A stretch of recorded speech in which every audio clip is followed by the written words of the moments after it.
So what's up, guys? It's Rico over here, aka Roughneck Actual from Roughnecks Ecom. I am with my good friend, Paul J. Lipsky. You guys probably already know him. Hey, what's up, guys? Welcome to the Roughnecks. I'm Rico, your ecom instructor. I'm a software engineer, a military veteran, and a six-figure ecom seller. I've helped over 400 students on Amazon alone, and thousands more make money online. If you need to know anything about making money, you're going to find it out right here. I've been following his content for years. I was a total fanboy. I wanted to meet him, and then I got to hang out with him in New York, and it was an awesome time, and I ate too many sweets, and it was really cold. It started snowing, and it took me forever to get home, but it was dope. Thanks for inviting me out to New York. Yeah, it's my pleasure. If I was still there, I'd invite you back, but I left. Yeah, he's off in Florida now, guys, if you didn't know. He's enjoying his sunshine, living up life. See, notice how radiant he is. He's not living in New York anymore. It's total, ugh. But so we get the interview of a lifetime. I don't really get to interview a lot of my friends because they're so busy. They're drop shipping and helping their students and all this. But he has had the time to talk to all of you. So I'm pretty sure you guys are wondering some of the same things that everybody else does. They wonder how you get, how do you get into drop shipping? What is it like actually being a professional drop shipper selling on, eBay and Amazon? And can you do, can they do it too and all this stuff? So let's just kind of start at the beginning. And, you tell them how you got into it and what made you successful, because obviously a lot of people get into the game, but they fail. So what made, you different? What about your journey made it to where you are now? Okay. So my background is pretty standard American, kind of going through the school system, middle school, high school, got decent grades, wasn't top of my class, just did pretty good. Went to college, state school. I actually went for music originally. But, everyone says follow your passion, which is what I did. I was trying to sing, become a singer. And I realized that once you put a passion and try to turn it into a profession, sometimes it kills your passion. And so I didn't really like singing by the time I finished school. So I got the bachelor's degree, didn't know what to do with my life after that. Yes. So I took a year off and then I went to law school because, hey, why not? Got a nice scholarship too, which really helped. So then finished law school. I'm like, okay, I'm ready to be an attorney now. I'm going to make the big bucks. This is going to be awesome. And you know what? It was not like, lawyers are kind of glamorized when you're in law school. You think it's going to be like amazing, doing all this like groundbreaking litigation, making all this money. And it's just not like that. You do the same, well, not like that for everyone. For my experience, I was doing the same things every single day. I wasn't making the big bucks. It's, you don't make it out of law school anymore unless you're a slave to like some big law firm, which I wasn't willing to sell my soul for that. So I wasn't happy with what I was doing, especially where I was working. I had about like 2-hour commute, and I was like, I got to find a way out. So I started applying for other jobs, but this was when the job market was really tough around this time. And so I was applying for other jobs and looking for alternatives. And that's when I found Shopify dropshipping. And I was like, I can do this. I'm going to make $60,000, $70,000 a year with this and get out of my job. So I would do it on my lunch breaks. I did it in the morning. I did it on the train to work. Every chance I got, I worked on it. And I knew I was going to do it. I didn't do it. It didn't work. I froze up when I had to start doing advertising on Facebook, and it's just like, I don't know how to do this. And the course didn't teach it very well. So I just crumbled and I failed at that. And I got another job. So I was like, okay, that's my excuse for not keeping doing it. Next job stunk too, got another job. That job was probably the best job I've had after out of law school, but it was still in the back of my head. This little voice saying, you failed. And I was like, I'm not going to let that I'm not going to let that win. I'm going to win. So I kind of blown through my budget that I set aside for myself for side hustles. So I said, I got to find something really cheap that I can start up. And that's when I discovered dropshipping on eBay, and it's very low startup costs. So it was just a natural, easy thing for me to get started because of the low cost there. Now, a lot of people say that you should never have a plan B. You should just go all in for plan A, right? Which I get, because when you have a plan B, sometimes you don't give it all into plan A. But I disagree with that. I think you can give everything to what you want to do, while still putting in enough to what's keeping you alive, right? Yeah. Like I've never told anyone, and I think you would agree with me on this, don't quit your job today before you've established your businesses. Or don't quit your job, people. Yes, don't do it. Don't do it. It took me a long time before I was comfortable enough to quit my job. And I had multiple stores up by then, multiple businesses by that point. So I was running my eBay business, again, during lunch breaks, in the morning and at night, because I wanted to succeed and I wanted to see it do well. And eventually it started to take off, and then rest is history. And now you guys know him as Paul J. Lipsky, the YouTuber. Yeah. So then I was a part of a forum, and I was helping people. Like, we would answer each other's questions about eBay dropshipping. And sometimes the questions, you can't just write a response. You have to show people. So that's when I started my YouTube channel, just for those people. And then I started taking it more seriously a little bit later to kind of get, more of a following and help more people, because the coaching I was doing, because I was starting to coach people like one-on-one, I just couldn't keep up with everyone who was asking me the same questions over and over and over again. I'm like, I could help so many more people by creating a YouTube channel. So that's what I did. Yeah. So you heard it straight from the man himself, guys. Like, having a job is not a bad thing, right? A lot of people feel that, you can't be a real entrepreneur if you have a job or you have a career. And a lot of people fail to realize, like, how are you going to have money to run Facebook ads for a Shopify dropshipping store? How are you going to have money to place orders on eBay if you're dropshipping? How are you going to have money to place orders on Amazon if you're dropshipping or going FBA? Like, you have to have some type of income coming in order to do these things. Like, you can't just buy a course and then be like, okay, I'm going to implement all this stuff and not have any money, and I think that's where things get misconstrued, where, some of the younger generation, will tell these half-truths where you can run one $5 Facebook ad and make, $20,000 a month. And that's just simply not true. It takes a lot of testing. It takes a lot of patience. And as I'm pretty sure by now, Shopify is probably the most difficult platform to start as a beginner. It takes a lot of different skills that most people don't have.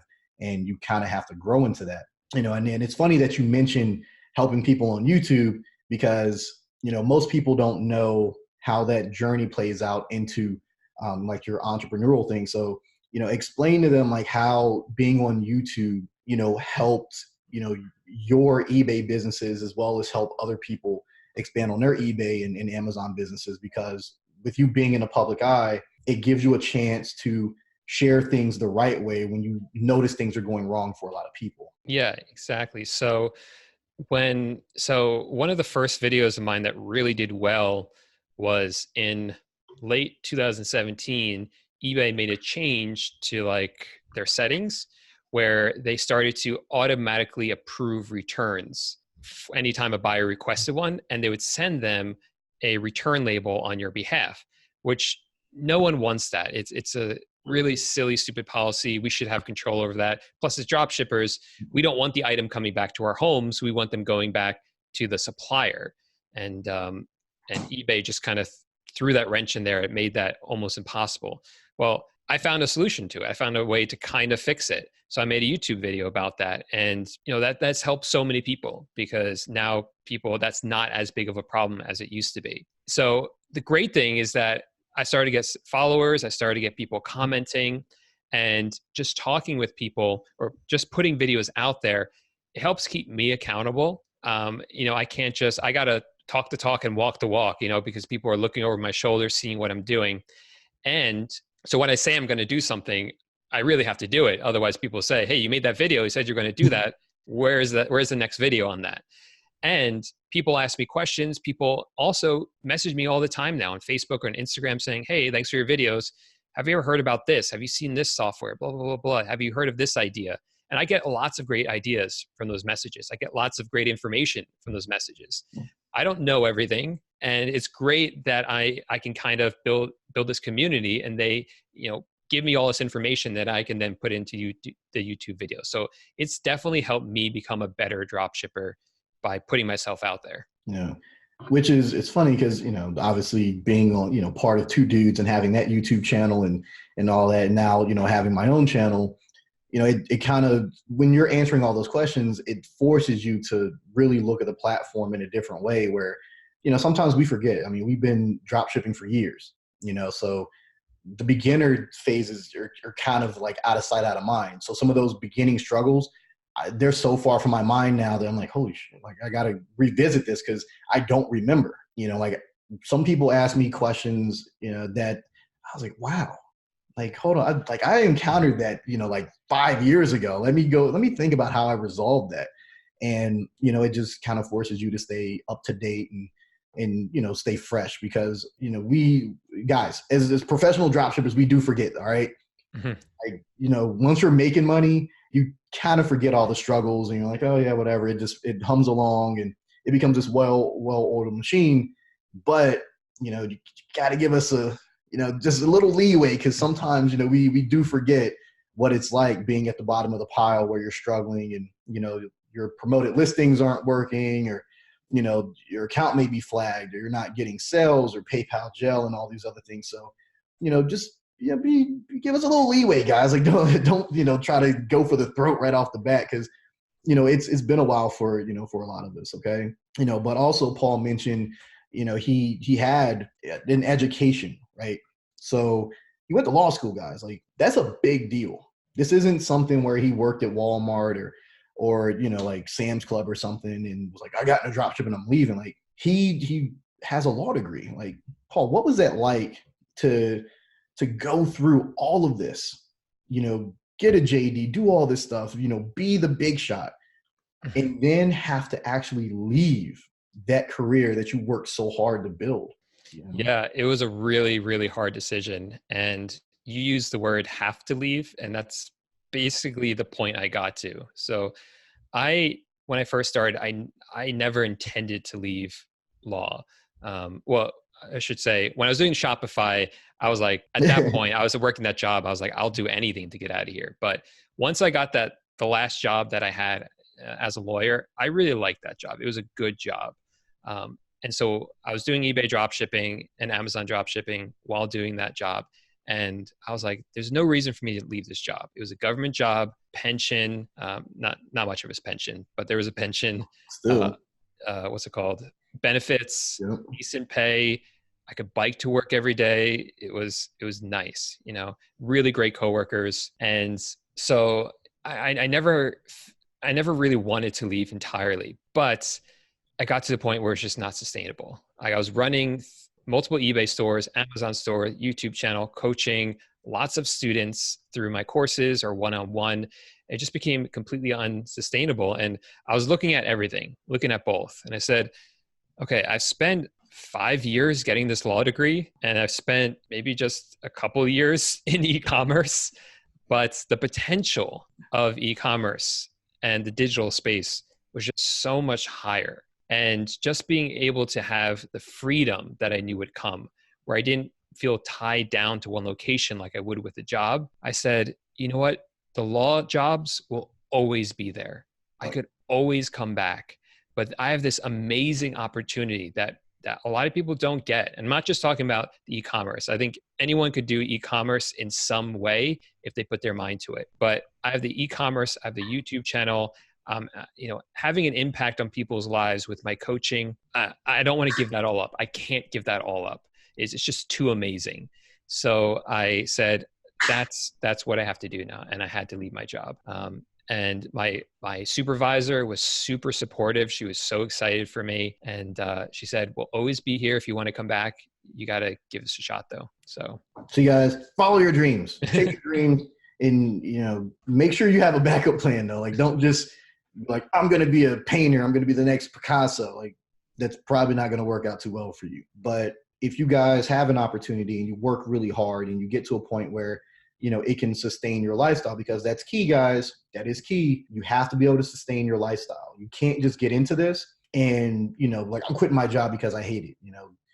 That's not the way it works. Like I would never tell you that. Paul would never tell you that. Some 18-year-old kid with a Shopify store might tell you that, but that's not the way the real world works. Okay. So you guys have to keep that in mind. You have to understand that even though a lot of money is made, you also have to, be adult about it. You're going to have to pay taxes.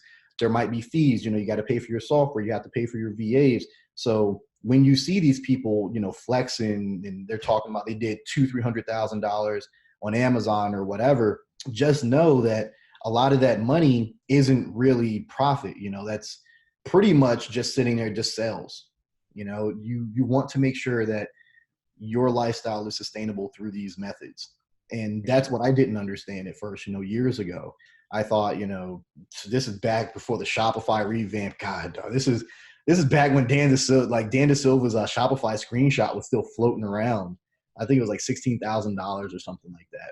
And, I'm like, I'm doing 12,000. I'm good. Like, I'm going to be able to do that profit every single month and blah, blah, blah. And you don't realize, like, oh, wait, I'm spending like $4,000 a month in ads. I'm paying my VAs like $1,000 to fulfill these orders. Oh, there's returns, which you guys don't think about. There are returns when it comes to e-commerce. Don't make any mistake that you're not getting any returns. All right. So there's a lot of things that you have to take into account. And for a lot of people, giving up a career, that you went to school for, that you tried to build is very, very difficult. And, I'm in that boat, so I still have my software engineering career and I worked really hard, but it's coming to a point where you guys require the majority of my attention. So, I'm going to have to, do the same thing Paul did. And, it's not a matter of like, do I want to, it's a matter of, having to. And you guys are going to come through a lot of sacrifices, and, you're going to have to be prepared for when that happens. That's a JD. That is a very tough thing to go through. Like, you got to pass the bar, and then you're still getting accepted to, law offices, and, it's no small feat, guys. Remember that. Also, if you guys are into the whole eBay craze right now, manual drop shipping seems to be all the rage, and you guys have, Mr. Paul J. Lipsky here. I'm of the camp where I do not believe that this is true manual dropshipping. What I do on Amazon is true manual from start to finish. This is not manual. Paul, please talk to these people and help them out. Help them understand, eBay dropshipping in its entirety, because a lot of people are getting confused and a lot of people are making mistakes and they're hurting their stores. So, we want to make sure that they have the right information. Okay. So this is all semantics, right? It's just word choices. But you and I agree on this. It's bothered me a lot more in the past. It seems like it still bothers you, which is okay. I'm giving up. So a little bit of background. So if you guys don't know what the type of drop shipping I do, we're listing up products for sale on eBay. Once they sell, then I buy them from other retailers like Walmart and ship them directly to the customer. And this has been going on for eBay since eBay's been around, like decades. eBay recently said that they're not thrilled about this. They actually put it in their terms of service saying you're not allowed to do this. Now, with that said, they still let us do it. But if they figure out you're doing it, they will lower you in the search results. So how do they figure out that you're doing it? We don't know for certain. They're not going to tell us how they're identifying these accounts. But the general consensus after we've done testing, I've done testing on this, and I know other dropshippers, all my friends have done it as well, is that if you use software that connects to eBay through their API, and I'm sure you could explain API better than I could, but it's just a way for eBay to talk with these other softwares, basically. So think of it as a key in the door, guys. That's it. It's a key, yeah. Open it up, information comes, that's it. Yeah, so it's just like these softwares are plugging into eBay and sending info and receiving info. So if you use one of those softwares, your account gets flagged. So if you don't use the API, you don't get flagged. So there's software out there that doesn't use the API. So that's what we use. But people call this manual dropshipping. Now, the term manual means you do everything by hand, copy, paste, reprice your items by hand. But this software is automatically repricing items for us on eBay if the price changes on Walmart. It's done automated. So it's not manual. It just looks manual, more manual. Yeah. I tried to make this other term called chameleon accounts stick, but I think it was just too long and no one understood what it meant. Basically, it means your account blends in with every other account, but no one got it. I think it was just too long of a name. So manual dropshipping stuck. That's what everyone's calling it. And it's confusing. So this is where I get annoyed, because it's confusing, because some people, they really are doing manual drop shipping onto eBay. So they are literally just copying, pasting, changing prices all manually. And then other people are used to do what I do, because why not use software if it's available, like SKU-Grid? And so that is called manual, but it's different than what these other people are doing. So that's why I think it needs a different name, but I'm not going to be able to change it. So that's what we're going to petition. We're going to come up with a new name for this method of drop shipping. And it's going to be, Paul's own invention. I don't know. We'll figure that out, but guys, like you've heard it. Stop calling it manual drop shipping, because it's really not manual. Like, it's just a different form. We just call it software light. Yeah. Software light. It's software light. All right. Or it's not manual. It's software camouflaged account, or I don't know. Camouflage drop shipping or something. Or, yeah. I don't know. We'll come up with something, something good. Yeah. And whatever, we'll figure that part out. But, I get a ton of questions, from people asking about how to handle entrepreneurship and being an employee, or handling entrepreneurship and relationships. And that's always something where they're like, my girlfriend, boyfriend, mother, sister, whatever, they don't believe in me. They think it's stupid. I should just keep working, but I'm not fulfilled. How did you manage to overcome that? Because that's obviously one of the biggest things. Like, I ended up losing a relationship because of that, with my 2-year-old's mom, where entrepreneurship meant that much to me that I'm like, look, like, I'm never going to be the dude that comes home and sits on the couch and drinks beer and watches football. So it's not going to happen. Like, this is what I'm meant to do. This is what I love doing. This is who I am.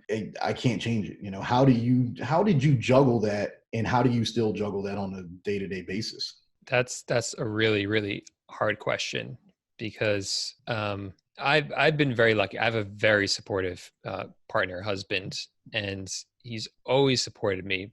But to be honest, I've abused that, because in the past, there were times when I took that for granted, especially when I was working my job.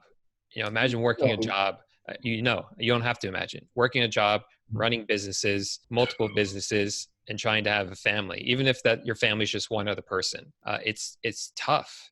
And the first easiest person to forget about is yourself. And, that's when you stop taking care of yourself, don't eat right, don't exercise right, things like that. And the second easiest person to forget about is, the person that loves you and they will never stop loving you, no matter how much you treat them like crap. Message, people, message. And I never treated my husband like crap, but I would, my mind wasn't always there when it should have been, and that's the biggest thing. So millions of people, your mind is elsewhere. Yeah. And that's the biggest thing. So it requires a balance. And I think what really helps is, I know this is like a overused word, but like mindfulness. When I'm working on my business, I try to be like, I am here to crush my business, like to work 100%, whether I'm making YouTube video, whether I'm working on my drop shipping stores, laser focus on that. And then when I'm with family, with people, that's what I'm doing 100%. That's the goal. I rarely get there. we never get that, because students are always asking questions, or there's always a comment on YouTube or something. Yeah, exactly. So that's the goal.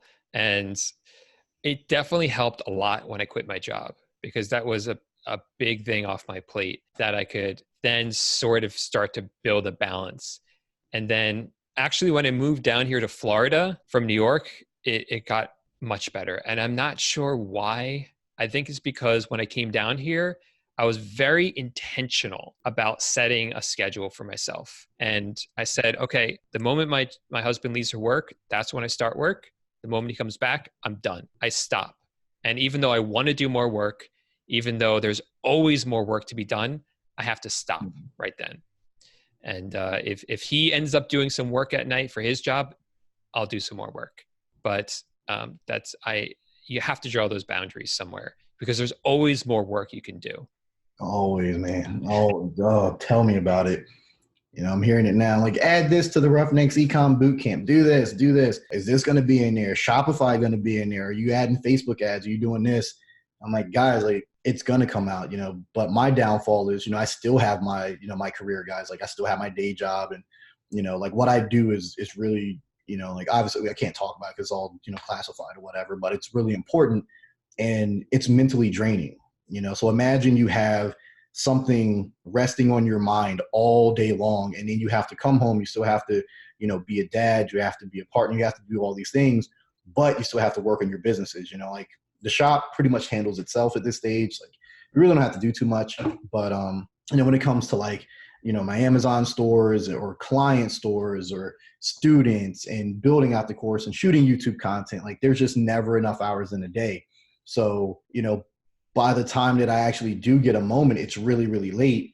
I'm exhausted. I'm mentally exhausted. Like, all I want to do is go to sleep, but you still have to, give that time. And then something always ends up falling through the cracks, and that's something that you guys will have to decide is right for you. Because, one of my mentors, a long time ago, if he's watching my channel, Carmelo, you're awesome. Thank you so much for letting me whip the GTRs around and stuff. But when he first started off, he came from the Philippines. He knew no English. He got his nursing degree and then started his own staffing agency. And, he's done this for years. He's been a multimillionaire for years, for longer than I've been alive at this stage. And he was like, you're going to have to make a decision early in your career. Do you want to be rich or do you want to be in love? He's like, because it's rare that when you're doing something that intense that they can coincide. It takes a partner who's willing to kind of take the back seat while you build your empire. He's like, and it's not easy. He's like, there's going to come a time where you really do have to make that decision. Are you prepared to give up your dream to be in love? He's like, let's say you meet that person and that person doesn't understand entrepreneurship. Are you going to be prepared to give that up so that way you can be in love with this person? If entrepreneurship is who you are you willing to sacrifice that for love, and vice versa? And I didn't understand it. So I was like, you can have both. That's so stupid. That's the dumbest thing I've ever heard, Carmelo. That's dumb. Like, you don't know what you're talking about. I'm telling this multimillionaire, like, you don't know what you're talking about. This guy's, wealthy beyond belief. And, when all of this started happening, guys, like, when I started making money, I was flipping stuff on Craigslist and then moved on to Swappa and moved on to Shopify and eBay and Amazon. And, I stuck with Amazon for the last few years and having to shop and all these things. It really did, come into play where I was like, am I willing to sacrifice the person that I am to continue to build this family? Like, guys, that is a very difficult situation to be put in, where on one hand you have a spouse and you have children, and on the other hand you have an opportunity to truly be yourself and live life to your full potential. What are you guys going to choose? Because it's not just building a dropshipping business. Like, ultimately that could lead into other things. Like, dropship all the things doesn't last forever. Okay, let's just stop that thought right now. Like, you're not going to be dropshipping on eBay making $1 million 10 years from now. In most cases, you're probably going to move on to something else. And if you're not prepared for that, when those difficult questions arise, like, you're not going to be able to answer them. And for me, ultimately, I paid a price that most people wouldn't be willing to pay. Like, most people wouldn't be willing to, watch their spouse walk out the door to pursue, so that way you could pursue, your dreams and aspirations. Be like, all right, your family's done, so you could do these things. And granted, there were other factors, but that's one of those things where that was pretty much the biggest, source of contention. You guys really have to think about this. Like, we laugh and joke and have a good time and stuff, but you guys don't see, like, the back end of how all of this unfolds. Like, you guys see us on YouTube, you see us in our groups and, the course and all this stuff, but you guys really don't see the everyday struggles that we go through. We're still human. Mm-hmm. We still, we argue with, with our partners. Like, I have children. I'm like, oh my God, chew with your mouth closed. Like, what's wrong with you? Or, but, I'd still get frustrated and all these things. We're not just, these online entities that you guys see. You know, we have real emotions. You know, sometimes we, you know, get frustrated, we get upset, you know, all types of things. And you guys have to understand that, you know, there is no right or wrong way to do what we're doing. But if you're not true to yourself, then that's definitely wrong. So you have to be prepared for that. So not saying you can't do both. Not saying you can't be an entrepreneur and be in love, but you know, there will be a time when you have to make a very difficult decision. And sometimes things have to take a backseat. If you're going to blend both of them, you may not have a lot of time for yourself. You know, like I get almost no time for myself. You know, the only time I get for myself really is when I sleep. And I am not sleeping that well as of late. So, you know, I'm pretty sure, you know, I'm not even really getting time for myself there. But, you know, that's the way it goes, guys. And, you know, hopefully you can take this and understand that, you know, there's more to life than just drop shipping. You know, Paul's down there in Florida. He's enjoying, you know, the weather. Like, it's changed his whole mentality now. Like, you know, if you guys have noticed, like the big shift, like he's just happier being in Florida. I don't blame him. I miss Florida. And, you know, getting to a certain level of success, like it really does require a lot of sacrifice. I mean, he gave up a whole career, guys, like law school type of career. Like that's huge. You know, like it's not like he went and got a psychology degree or, you know, got some like communications degree or something from Cabrini or whatever. Like he went to a good university, got a JD, and then ultimately gave that career up. And, you know, like his husband had to sacrifice, you know, while he's trying to build this out. You know, do you have someone in your life that's willing to make that sacrifice? Are you willing to sacrifice that much? Because you think you are. Like you guys think you are. You're like, I'm going to quit my job because I hate my boss and it sucks. But are you really prepared to like live this dropshipping life? Yeah, because you actually, to be amazingly successful, if you've never been an entrepreneur before, my experience is that I literally sacrificed who I was. I mean, and not in like a like a immoral way. I mean, like who I was before, like the Paul that worked and was an employee, that Paul's dead. He's gone. And there's like a new person now. And I don't know when that happened, but it happened at some point. Because if you're an entrepreneur, you can't have the mentality of an employee. No. You can do both, but when have that hat on, the entrepreneur hat, and the run your own business hat, you can't have the same mindset as an employee, because it just doesn't work together. There's lots of, you know, the way you approach work, trading time for money. That's not the way you want to run your business, trading time for money. You want to put systems in place where your money makes you money. Your businesses make you money, which you don't see when you're working for someone else. You put in time, they pay you. You don't put in time, they don't pay you, right? And that's not what it's like when your VAs are running your Amazon store and you're sleeping, right? Oh, it's a beautiful thing. It's like the best thing ever. You know, but tell them, like, for me, when people ask me, is entrepreneurship right for them? My response is much more harsh. I'm like, if you have to ask me that question, then you're not ready. Then it's not for you. Like, if you're asking me, should you be an entrepreneur? Then you should not be an entrepreneur. Being an employee has a lot of benefits, guys. Like, I make 6 figures a year as an employee. I absolutely love being an employee, but I have my entrepreneur hat. Like, at work, I think a certain type of way. I know that they're going to pay me because I'm solving a problem.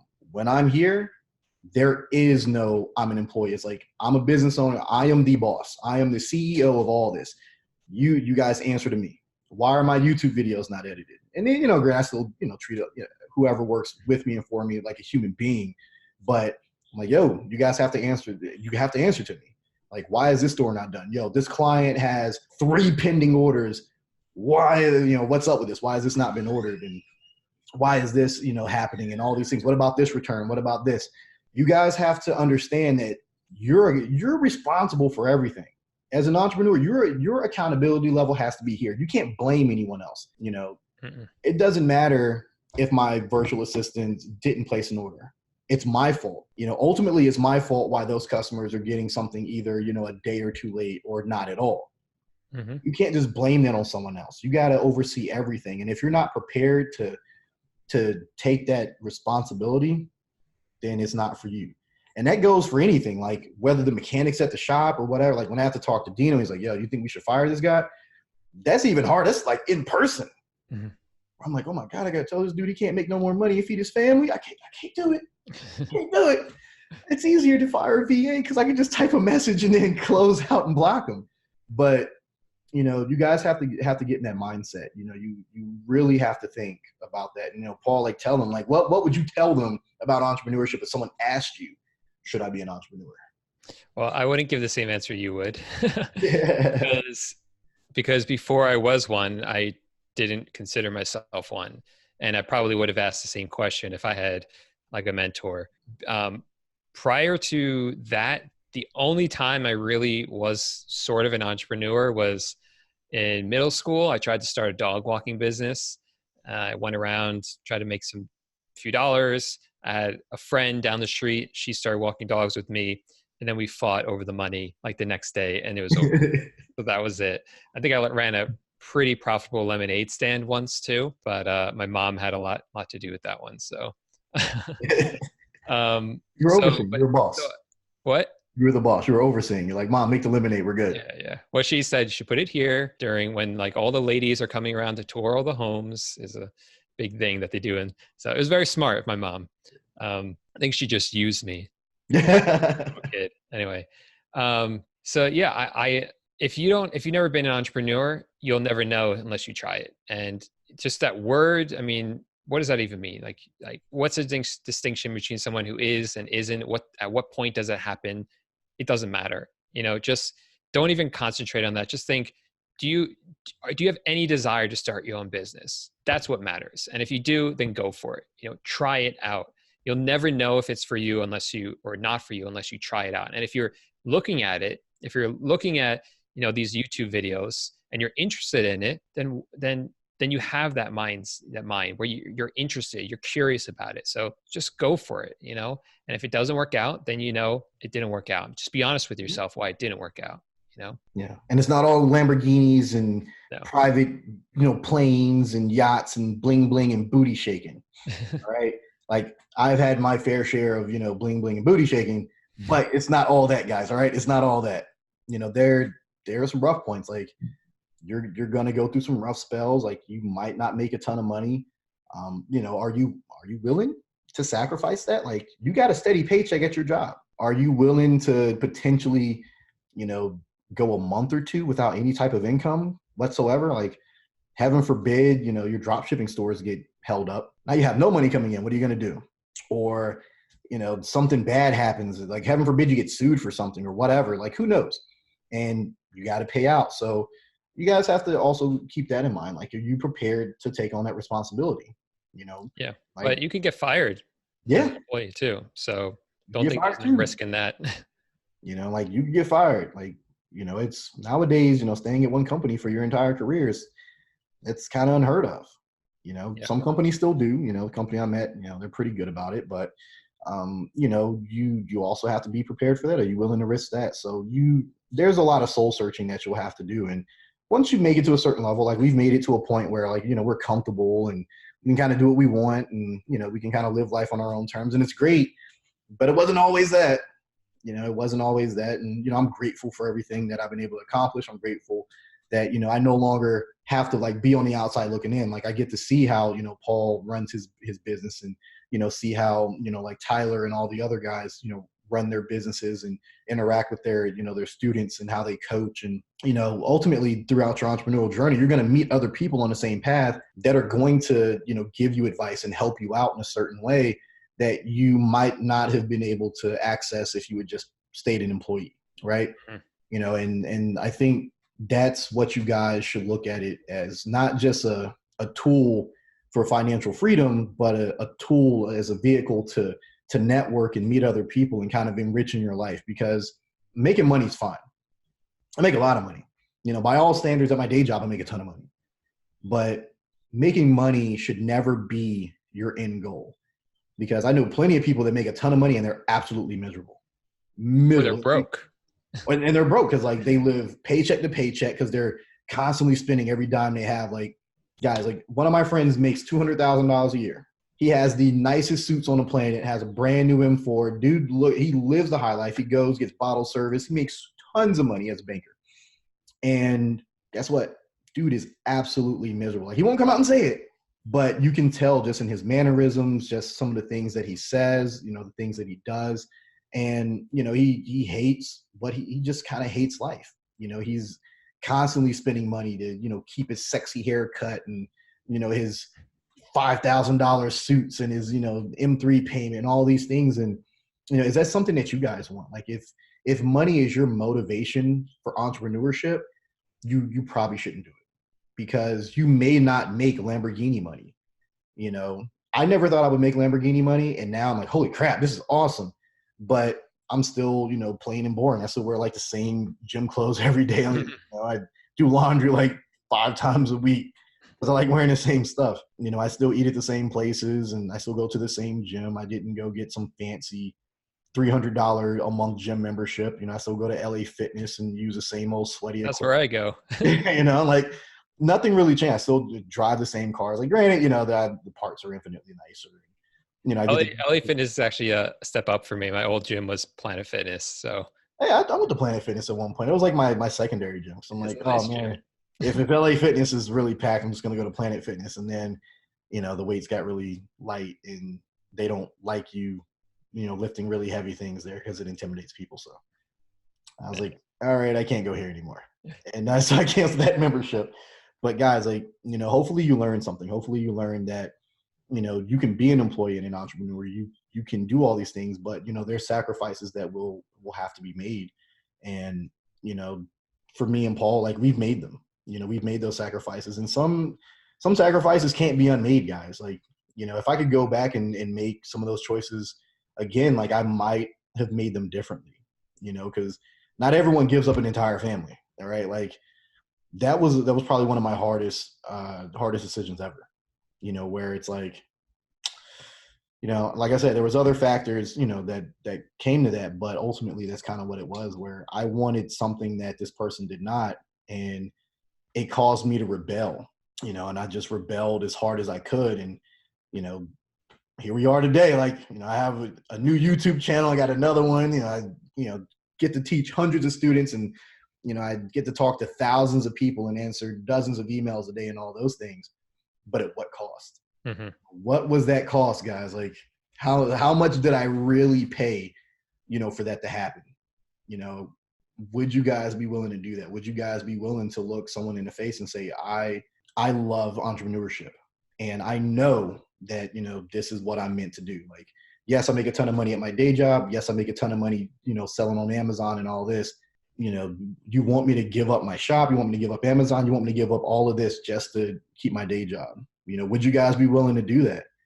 Or would you be willing to say like, hey, this is who I am, and maybe this isn't what we need to do? That's a very tough decision. If I could go back in time, I don't know if I'd have made the same choice. Not saying that it's bad. Like, we're friends, and, we kind of laugh about it now, but there was a lot of contention where it's like business is more important than this. I'm like, when you frame it like that, it makes me seem the bad guy. Makes me seem like an evil person. Like I sound like Gaston. But, just saying, guys, you probably won't have to ever make that choice. But, if you guys do, like, what are you prepared to give up? It's tough. Yeah. Luckily for me, it worked out because, woo, if I had made that choice and it didn't, man, that I would have looked like a complete douche, but hey, so thank you, Paul. I appreciate you so much for coming on. You didn't have to. You could have been out at the beach. I know the waves are tiny right now, but, you could have been out there at least attempting to surf on glass or something. Guys, Mr. Paul J. Lipsky, I'm going to put a link in the description to his channel. If you guys have not checked him out, please do. Super knowledgeable on all things eBay and Amazon retail arbitrage. If you have any questions, reach out to him. Obviously you can tell he's super friendly. He's also busy. So don't just sit there and try to message him all day and talk about the weather. The weather in Florida is nice. Obviously it is, guys. Yes. Obviously it is. It's sunny with a chance of rain for about 20 minutes. It's the weather every day. I miss those days. Maybe I need to move back.